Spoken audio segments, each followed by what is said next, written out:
Queridos irmãos e irmãs, a paz do Senhor Jesus, vamos juntos abrir a Bíblia Sagrada no livro do Apocalipse, capítulo de número 3, iniciaremos a leitura a partir do verso de número 7, Apocalipse capítulo 3, a partir do verso de número 7, enquanto vocês estão à procura do texto sagrado, eu quero louvar ao Senhor pelo riquíssimo privilégio de estar mais uma vez aqui nessa casa de oração, participando agora do culto da quarta-feira. Já estava com saudade de participar de um culto aqui nas quartas-feiras e aprove a Deus selecionar essa data para juntos estarmos ministrando a palavra e adorando o nome do Senhor.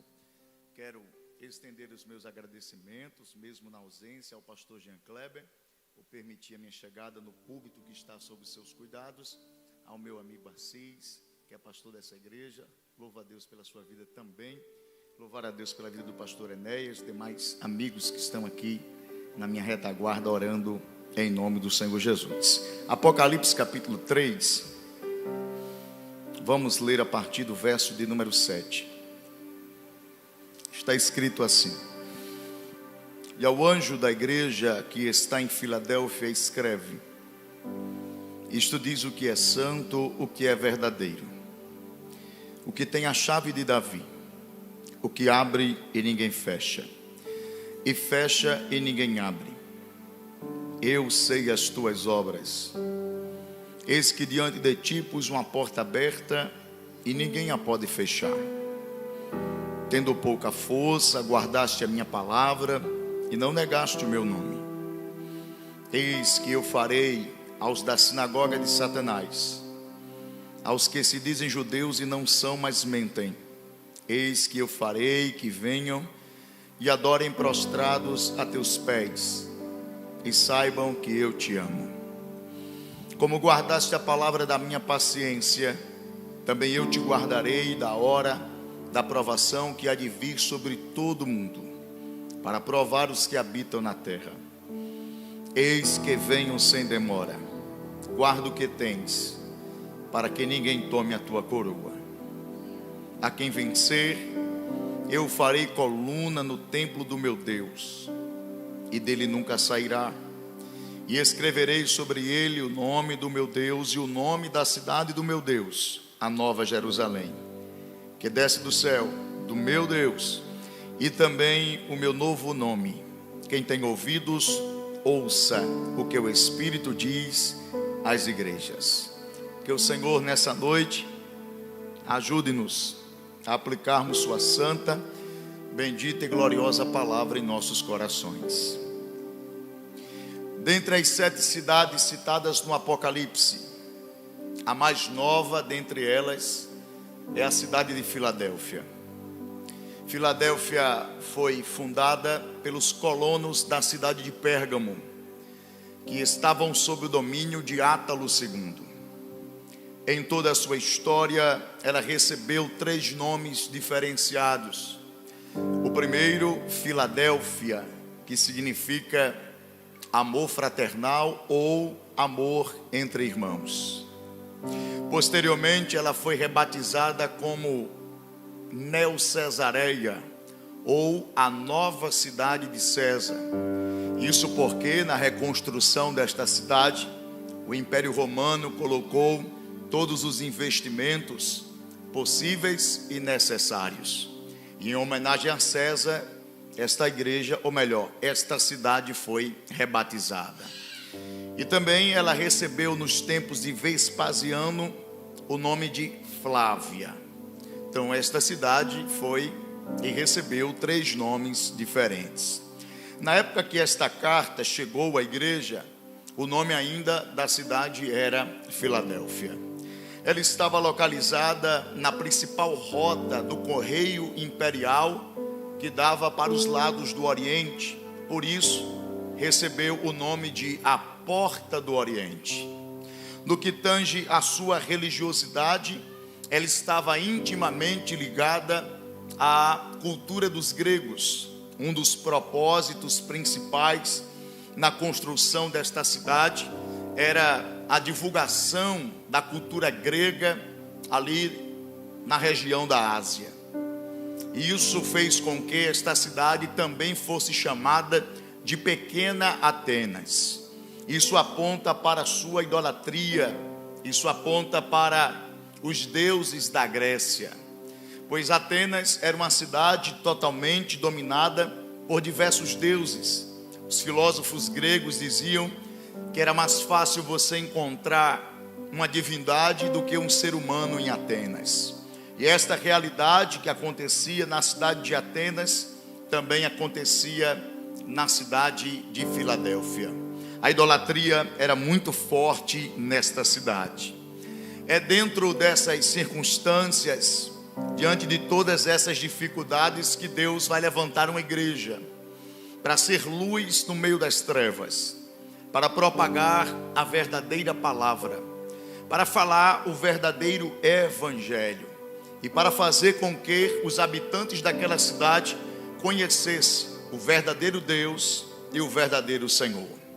Porém, para que esta igreja viesse a ter êxito na sua missão de evangelizar a cidade de Filadélfia, esta igreja precisaria vencer algumas dificuldades.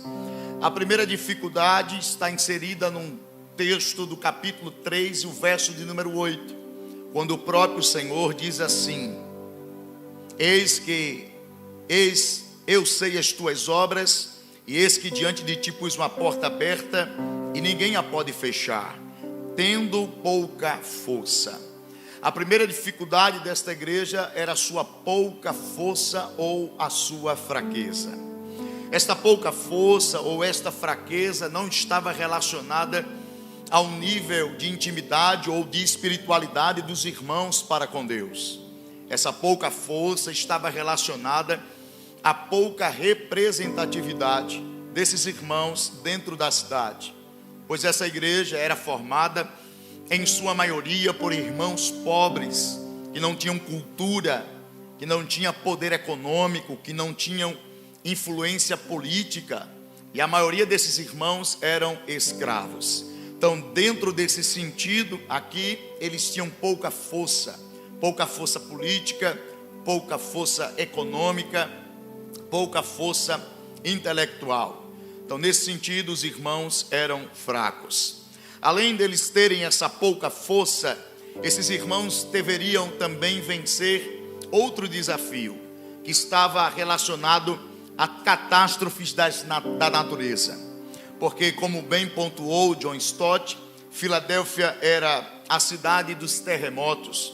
O terremoto que aconteceu no ano 17 depois de Cristo, na cidade de Sardes, assolou outras 10 cidades, inclusive a cidade de Filadélfia. Os irmãos, por não terem condições financeiras favoráveis, as suas casas eram facilmente derrubadas por qualquer terremoto que acontecia. Por isso, os irmãos viviam em constante medo de perder aquilo que eles construíram com bastante esforço. Então, os irmãos viviam em constante medo por causa dos terremotos que podiam acontecer nesta cidade. E a outra dificuldade estava relacionada aos judeus que estavam na cidade de Filadélfia. Estes judeus acusavam esses irmãos de não serem parte da linhagem de Abraão e por causa disso não serem merecedores da salvação. Eles também eram acusados de não serem prosélitos, gentios convertidos ao judaísmo, de não terem passado pelo rito da circuncisão. Então, por causa desses fatores, eles eram colocados como hereges, como pessoas que não tinham direito à salvação eterna. Então, estas eram as 3 principais dificuldades da igreja de Filadélfia. Mas como foi que esta igreja se comportou diante dessas dificuldades? Primeiro, o texto é claro em dizer que diante dessas dificuldades, eles guardaram a palavra. No capítulo 3, verso 8, o Senhor diz: tendo pouca força, guardaste a minha palavra. Esse guardar a palavra está relacionado a 2 coisas. Guardar a palavra significa conhecer a palavra, porque você não pode guardar aquilo que você não tem conhecimento. Então, guardar a palavra significa conhecê-la. mas guardar a palavra tem a ver também com o praticar a palavra.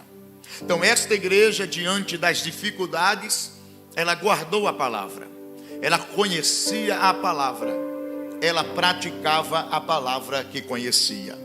Acerca do conhecer a palavra, a Bíblia diz, nas palavras de Jesus, em Mateus capítulo 22, verso de número 29, erra o homem em não conhecer as Escrituras, nem o poder de Deus. No capítulo 5 de João, verso de número 39, Jesus diz assim: examinai as Escrituras, porque cuidais ter nela a vida eterna, e são elas que testificam de mim. Em 2 Pedro capítulo 3, verso de número 18, o apóstolo Pedro diz: crescei na graça e no conhecimento do nosso Senhor e Salvador Jesus Cristo. O apóstolo Paulo, instruindo o seu filho na fé, Timóteo, ele vai dizer que nos últimos dias aparecerão homens que não suportarão ouvir a sã doutrina, o ensino sadio, e eles vão amontoar mestres conforme os seus próprios desejos, que vão interpretar as Escrituras ao seu bel prazer. Eles vão dar ouvidos a doutrinas de demônios e a espíritos enganadores. E a este filho na fé, Paulo diz: persista em ler, meu filho, e se apresente diante de Deus como obreiro aprovado, que não tem do que se envergonhar e que maneja bem a palavra da verdade. O apóstolo Paulo usa uma linguagem militar. Ele diz: maneje bem a sua arma, maneje bem a espada do Espírito. É impossível você manejar bem a Bíblia Sagrada sem conhecê-la. É impossível você manejar uma arma que você nunca teve conhecimento e manejá-la da forma correta. Então Paulo está dizendo ao seu filho na fé: conheça as Escrituras, porque nos últimos dias todo vento de doutrina errônea, diabólica, que não é espiritual, vai surgir no meio da igreja. E esta realidade não é só a realidade dos tempos apostólicos, esta também é a nossa realidade. Estamos vivendo em um tempo muito complicado, muito difícil, onde as pessoas não estão pregando a verdade das Escrituras. Pelo contrário, eles estão tentando fundamentar a fé das pessoas em misticismos, em simbolismos, em pontos de contato. Quem nunca ouviu falar da rosa ungida? Quem nunca ouviu falar da oração do copo com água? Quem nunca ouviu falar do sal grosso? Entre outros pontos de contato que eles dizem ser um objeto que vai ativar a tua fé no reino espiritual.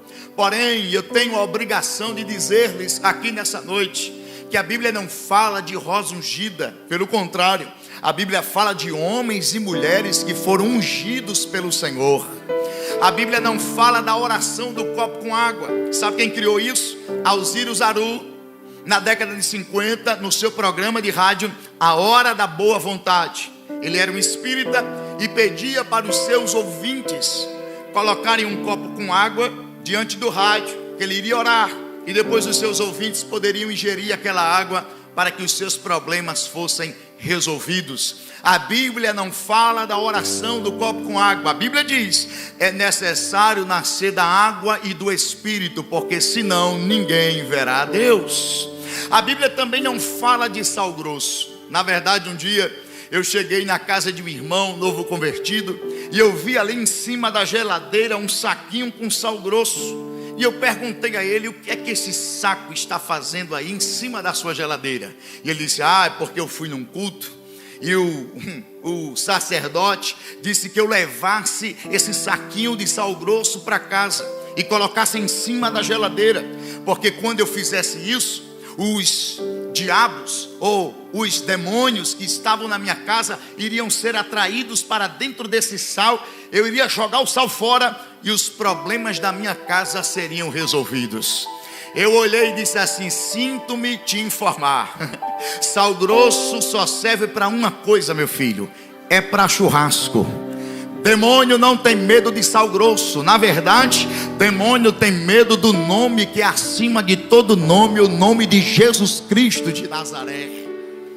Então, nesses últimos dias estão surgindo muitas falsas doutrinas e a gente precisa mergulhar nas Escrituras para não sermos confundidos com essas falsas doutrinas. Mas além de conhecer, a gente precisa praticar o que conhece. Porque não adianta nada você conhecer a Bíblia do Gênesis ao Apocalipse se você não consegue viver uma só página, se você não consegue obedecer um só princípio. O segredo está em conhecer e praticar o que conhece. Foi Jesus quem disse em Mateus capítulo 7, verso 24 e 25: portanto, todo aquele que ouve as minhas palavras e as pratica, será semelhante ao homem prudente, que edificou a casa sobre a rocha. Desceu a chuva, transbordaram os rios, sopraram os ventos e deram contra aquela casa. Contudo, ela não caiu, porque estava edificada sobre a rocha. Todo crente que conhece e pratica a palavra é um crente firme.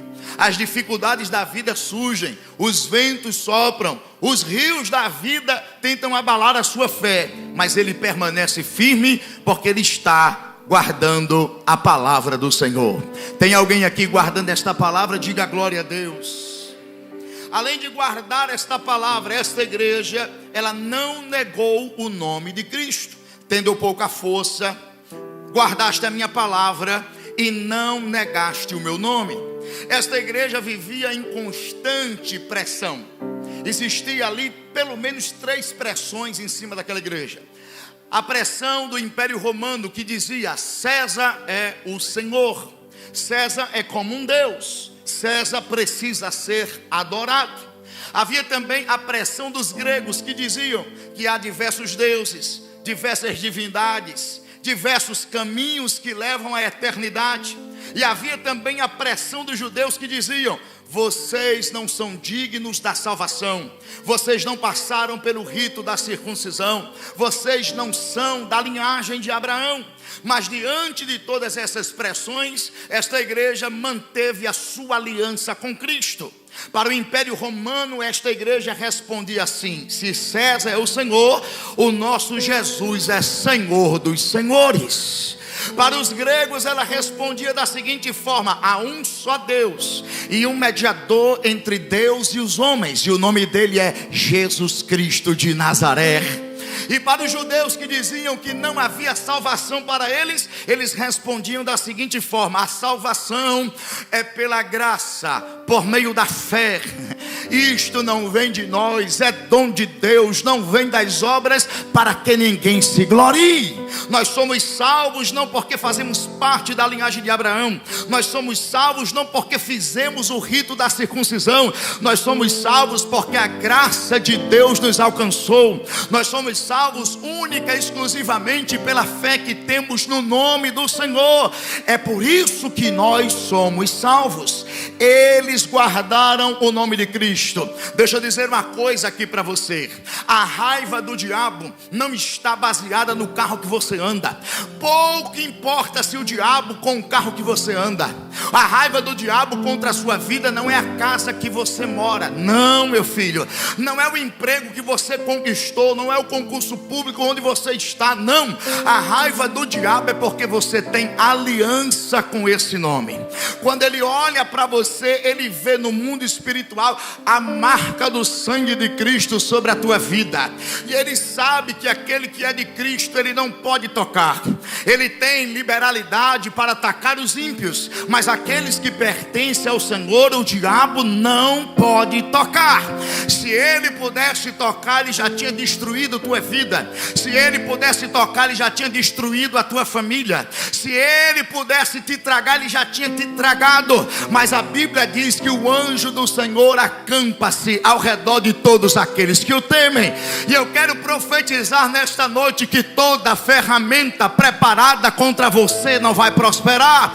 O diabo pode armar as suas armadilhas, mas existe um Deus aqui que quebra essa armadilha nessa noite. O diabo pode querer montar aí um cenário para tentar te ridicularizar, mas aqui está o Deus que é a tua proteção. Quem é que tem aliança com esse nome? Levante a mão para cima, dê um brado de glória a Deus aqui nessa noite. Diante das dificuldades, eles não negaram a fé. E diante das dificuldades, eles trabalharam para o Senhor. Verso de número 8, o Senhor diz assim, ó: eu sei as tuas obras. Quando eu li isso aqui, Deus falou muito forte ao meu coração.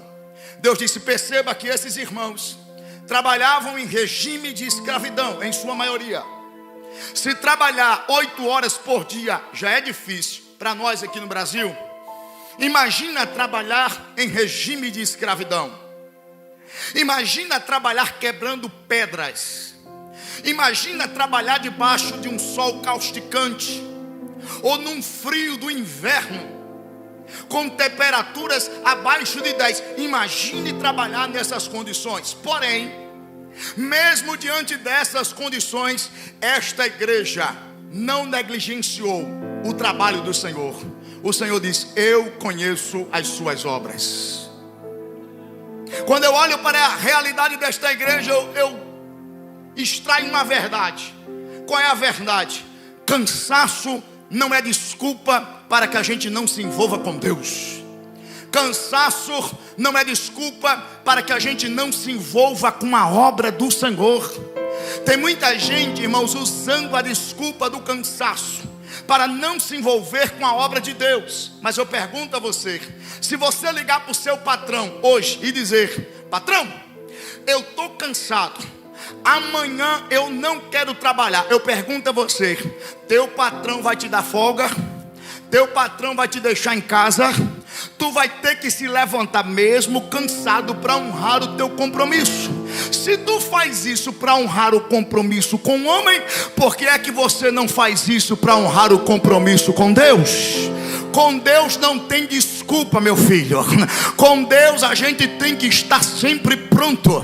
Eu não estou falando de pessoas mais antigas, né, que tem a idade já avançada, que a gente sabe que tem as suas limitações. Eu não estou falando de pessoas que são doentes, que de fato tem as suas limitações. Mas eu estou falando de você que tem idade, que é saudável e mesmo assim não quer se envolver com Deus, não quer se envolver com a obra, quer vir num culto, mas no outro não. Mas Deus me trouxe aqui nesta noite para te dizer: cansaço não é desculpa para que você não se envolva com a obra do Senhor.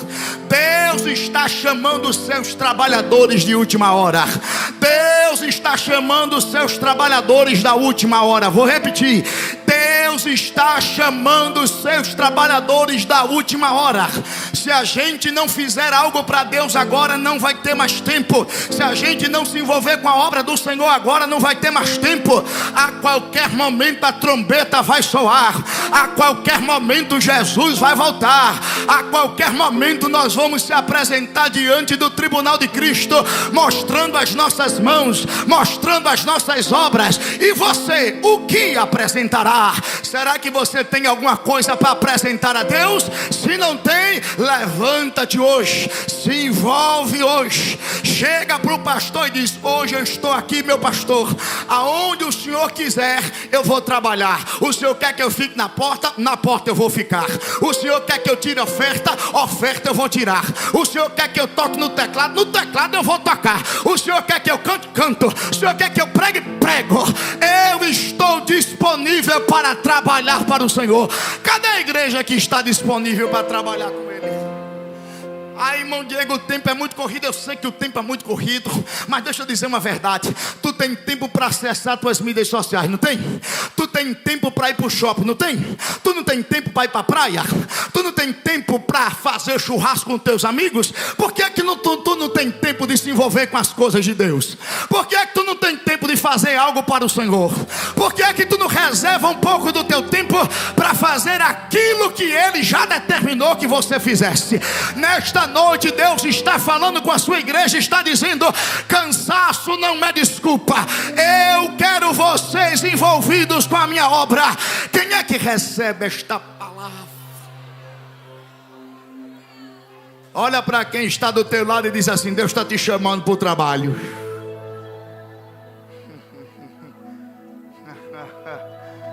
Oh glória. Camaria saia.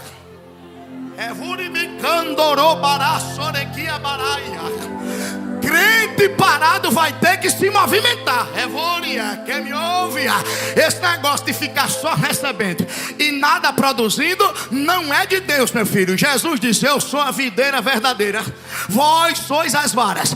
Toda vara que em mim dá fruto, o Pai, que é o agricultor, corta para que dê mais fruto, porque é produtivo, porque faz alguma coisa. Agora a vara que não está dando fruto é cortada e lançada no fogo.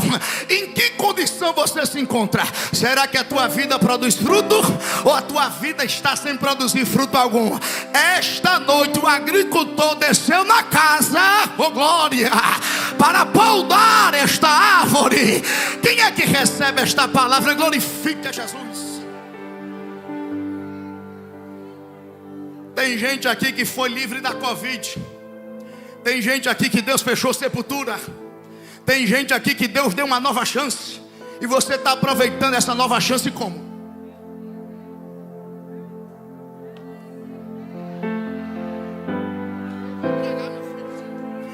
Como é que você está aproveitando essa nova? Há trabalho pronto para ti, cristão. Deus está te chamando para uma grande obra. Deus está te chamando para se envolver numa grande obra. Deus está envolvendo você num grande serviço, e só quem quer trabalhar, levante a mão para cima e diga glória a Deus. Para esta igreja que se comportou dessa forma, o Senhor diz algumas coisas para ela.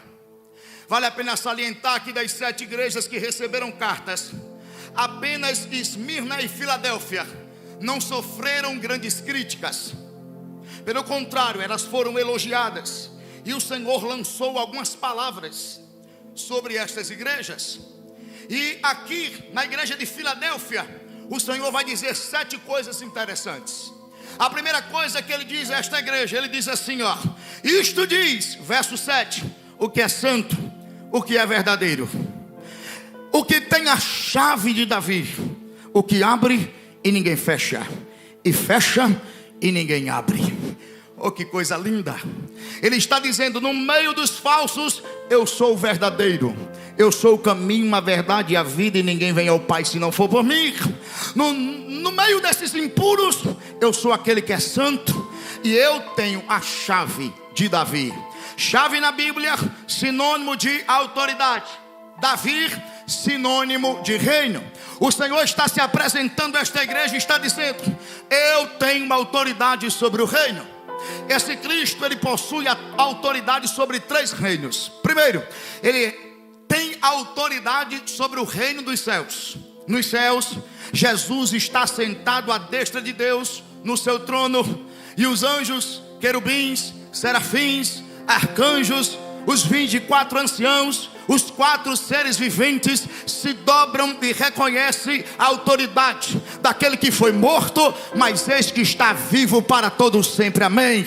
Ele tem autoridade sobre o reino dos céus, mas ele também tem autoridade sobre o reino da terra. Davi escreveu no Salmo 24, verso 1: do Senhor é a terra, toda a sua plenitude, e aqueles que nele habitam. Apesar da terra ser povoada por seres humanos, o nosso Cristo também tem autoridade sobre a terra. Mateus capítulo 28, verso de número 18, Jesus diz: é-me dado todo o poder nos céus e na terra. Ele está dizendo aqui nessa noite: eu dou ordem aos anjos, e os anjos têm que obedecer. Eu dou ordem a Miguel, eu dou ordem a Gabriel, e eles ouvem as minhas ordens e obedecem. Eu também dou ordem aos homens na terra, e quando eu falo, o homem da terra tem que obedecer. Quando eu abro a boca, o homem da terra tem que fazer, porque eu mando nos anjos, mas também mando nos homens. Eu mando aqui em cima, mas eu também mando aqui embaixo. É-me dado todo o poder nos céus e na terra. E existe outro reino também, que apesar dele não ser Senhor, ele tem autoridade. Que reino é esse? O reino das trevas. Ele tem autoridade sobre o reino das trevas. Lúcifer, E os demais demônios reconhecem a autoridade desse Cristo. Ele tem a chave da morte, ele tem a chave do inferno, e o inferno tem que respeitar a autoridade desse Cristo. E eu quero profetizar aqui nessa noite que 2 reinos serão abertos sobre a sua vida, e um reino ele vai fechar. Quer saber? Diga glória a Deus. O primeiro reino que este Cristo vai abrir sobre a sua vida é o reino dos céus. Ele vai abrir o reino dos céus sobre você. Ele vai abrir o reino dos céus sobre a sua família. Vai haver batismo no Espírito Santo. Vai haver reconciliação dentro da tua casa. O Santo Espírito vai soprar nos 4 ambientes da calando revácia.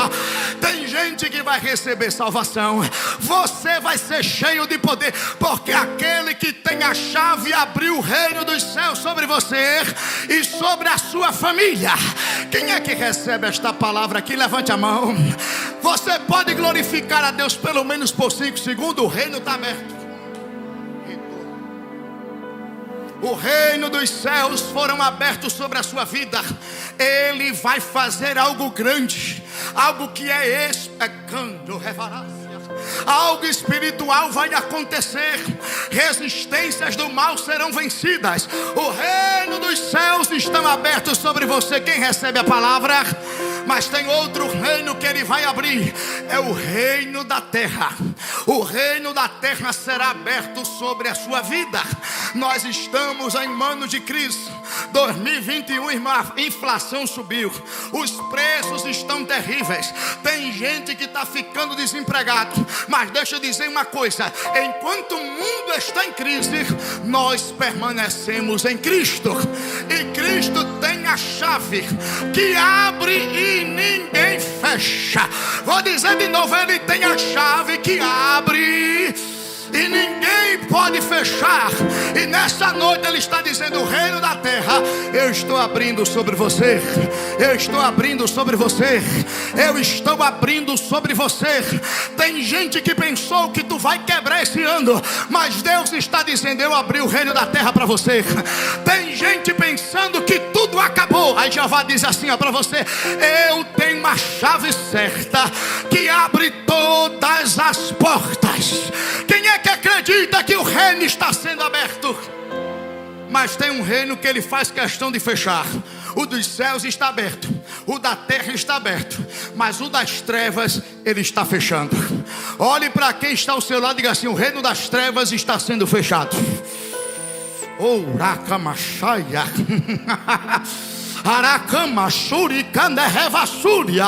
Essa opressão vai ter que bater em retirada. Eita, esse demônio que tenta perturbar a tua vida vai ter que recuar, porque o dono dos reinos está dizendo: recua hoje, recua hoje, recua hoje. Eu não sei se tu está entendendo, mas a ordem saiu lá em cima, e os demônios que estavam indo em direção à tua vida já começaram a recuar. Já começaram a recuar. Já começaram a recuar. Eita, quem é que acredita que os anjos entraram nessa batalha?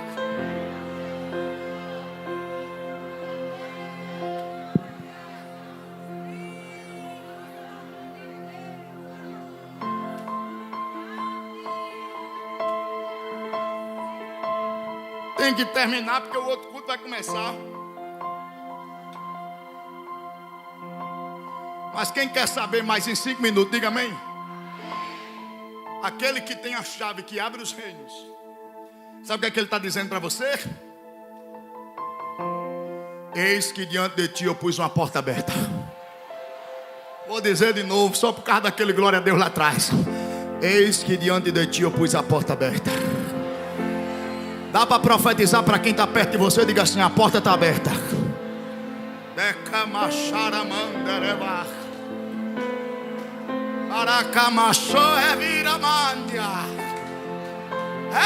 calando revarabas.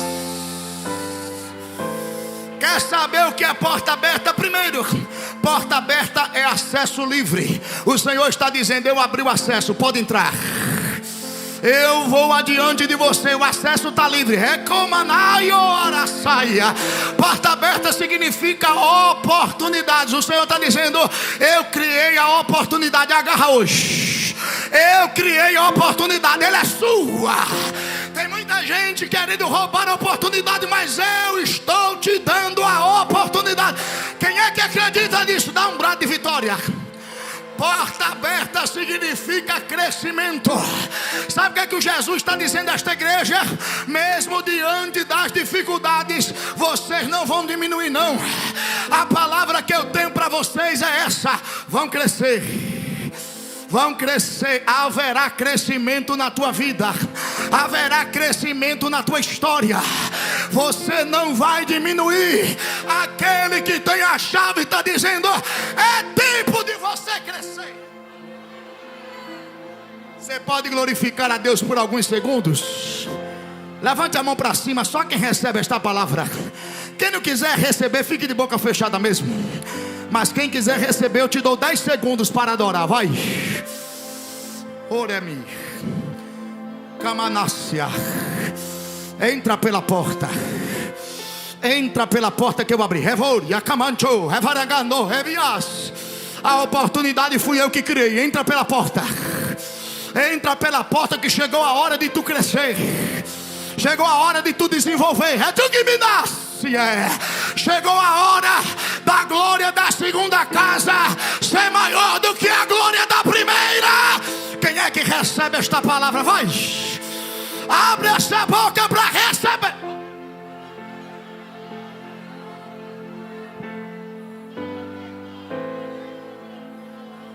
Pastor Enéas, a porta está aberta para você. Aquele que tem a chave, ó, abriu. É fúria. E vai ter crescimento.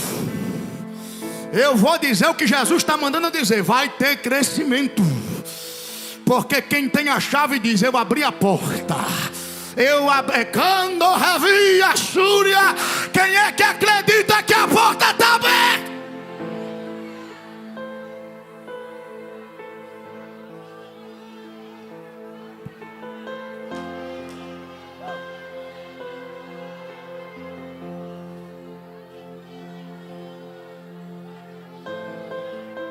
Olha ali, ó, tem gente recebendo a porta aberta. Tem gente recebendo. Oh glória. Estava quase fechando, mas o dono da chave chegou e disse: vai permanecer aberta. Eita, estava quase falindo, mas o dono da chave desceu e disse: eu vou virar o cativeiro. Quem recebe a palavra joga a mão para cima e dá um brado de vitória aqui nessa noite.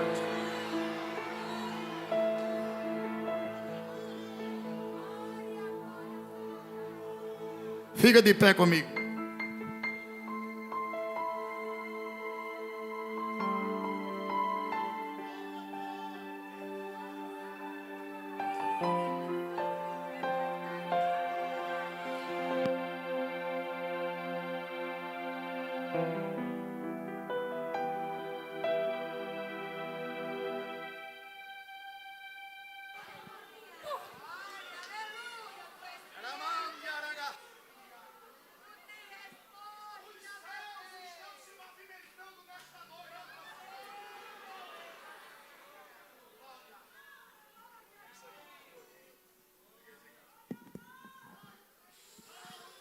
Oh, glória a Deus.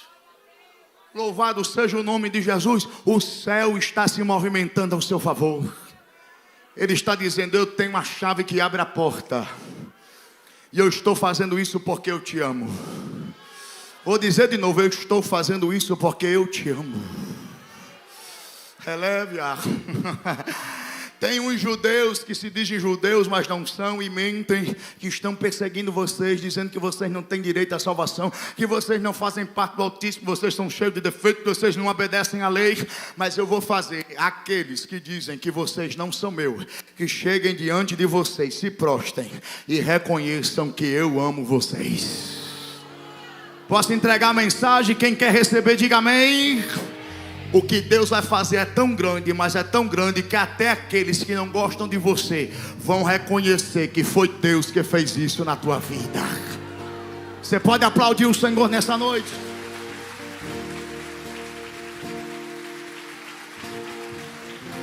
Sabe o que é que o Senhor está dizendo aqui para você também?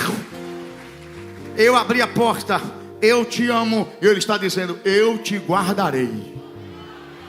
Ele disse para essa igreja, vocês vão passar por uma provação que vai provar o mundo inteiro, mas vocês estão guardados. Quem é que acredita que Deus guarda o seu povo no meio da tribulação? Aleluia. Ele não está dizendo, eu vou livrar vocês. Não, Ele está dizendo assim, vocês vão passar, mas não se preocupe não, que eu passo com vocês. Porque se ainda eu andasse sobre o vale da sombra da morte, não temeria mal algum, porque tu estás comigo. E sabe o que ele está dizendo? 1000 poderão cair ao teu lado, 10.000 à tua direita, mas tu não serás atingido nem atingida, eu te guardarei. Quer saber mais uma coisa que o Senhor disse a essa igreja? Diga amém. Eu te guardarei. Ele diz assim, eu estou voltando. Vou dizer de novo, eu estou voltando. Ele está dizendo, a prova de vocês dura só um tempo, mas eu vou voltar para buscar vocês. Por isso, não se turbe o vosso coração. Credes em Deus, credes também em mim. Na casa do meu pai há muitas moradas. Se não fosse assim, eu vos teria dito, eu vou preparar lugar. Mas quando eu for preparar lugar, eu virei outra vez. Eu virei outra vez. Vou dizer de novo, eu virei outra vez. E vos levarei para mim mesmo, para onde eu estou, estejais vós também. Quem é que acredita que o céu é real aqui? Olha para quem está perto de você e diz assim, Jesus está voltando. Compartilha essa mensagem, vai, diz aí, Jesus está voltando. Eis que venho sem demora. Guarda o que tens para que ninguém tome a tua coroa. Eita, que esse mundo quer roubar a tua coroa, mas a coroa já está preparada. A coroa é sua, a coroa é minha. Nós vamos estar nos céus. Quem é que recebe esta palavra adorando o nome do Senhor? Glorifique a Deus. Ele está voltando.